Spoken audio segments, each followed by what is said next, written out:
Hong Kongers are used to queuing for restaurants, conventions, but not for an election, especially not on a Sunday morning and even before the polling stations open. Moments after the queue started to form came a familiar face, pro-democracy leader Joshua Wong. He himself was barred from running. District council election is the election in more community-based, focused on more district or constitution issue instead of overall Hong Kong political system reform. But I still urge people vote in the election to show our discontent to Beijing. Many voters see these local elections as a referendum on whether the public still supports the protests. Hong Kong has been rocked by almost 6 months of unrest, some of it violent, but calm returned in the run-up to the election. Protesters feared the government might call off the vote. We are facing an extremely challenging situation in organizing this year's elections, but I'm pleased to say that with the concerted efforts of all parties, including, of course, over 30,000 civil servants in many departments working today, we should have a relatively peaceful and calm environment to conduct these elections successfully.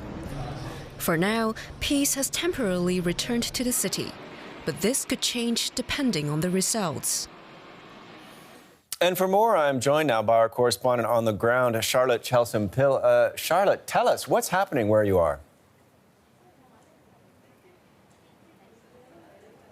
Nick, district council elections like this one rarely attract a huge amount of fanfare here in Hong Kong or internationally, of course, as well. But this year has been very different. Record numbers of people have registered to take part in the vote. We've been standing at this polling station most of the day today. The majority of the day, there have been huge crowds lining up to cast their ballots in these district council elections. People we've spoken to tell us that they think it's their duty as Hong Kong citizens to have their say, to cast their ballots here. Now, all eyes, of course, are on this vote because it's being considered a litmus test, a referendum, if you like, on the authorities here and the pro-democracy movement, which is now in its sixth month. People here say that they want to send a message either for or against those protests through the ballot box here, now, today, via these district council elections.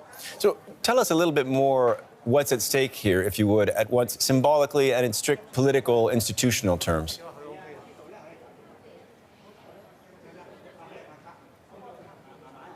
Well, this is the first time since the unrest here began in June that people have had the opportunity to go to the ballot box to vote in an election and to send a message to authorities or to the pro-democracy movement, whether they are for or against the unrest that has taken over Hong Kong in recent months. So it will, of course, have a very symbolic meaning, this election that's taking place here today. The pro-establishment parties have long dominated the district council elections. They are going to be on the defensive. They want to make sure that they hang on to their support. Any sign that it's slipping away to pro-democracy candidates will be taken as a slight against the authorities here.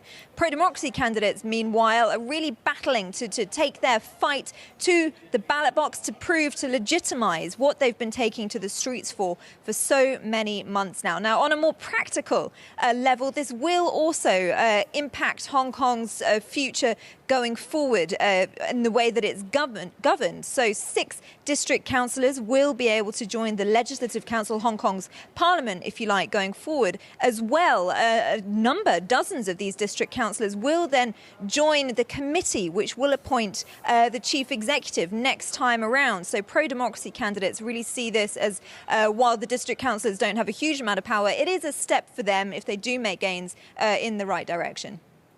You've been there for weeks and months now, covering the weekend demonstrations, occasionally marred by violence. Is there any fear of that reoccurring today?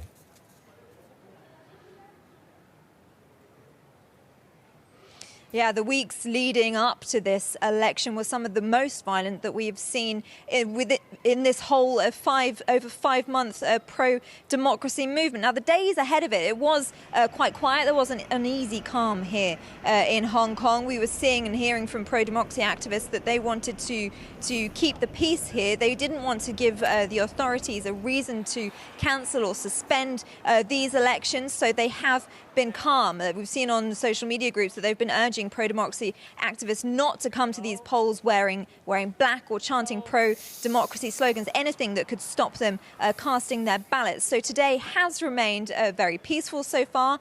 There are riot police who are patrolling all the polling stations to ensure that stays the case throughout the evening. Just though it's a testament to the violence that has gripped Hong Kong for so many months now. This is in fact the constituency of a local candidate, a local politician whose ear was bitten off during an attack by an assailant not so long ago. So this vote has been gripped by violence in the lead up to it. A number of district councillors have faced similar attacks. Today, though, still peaceful.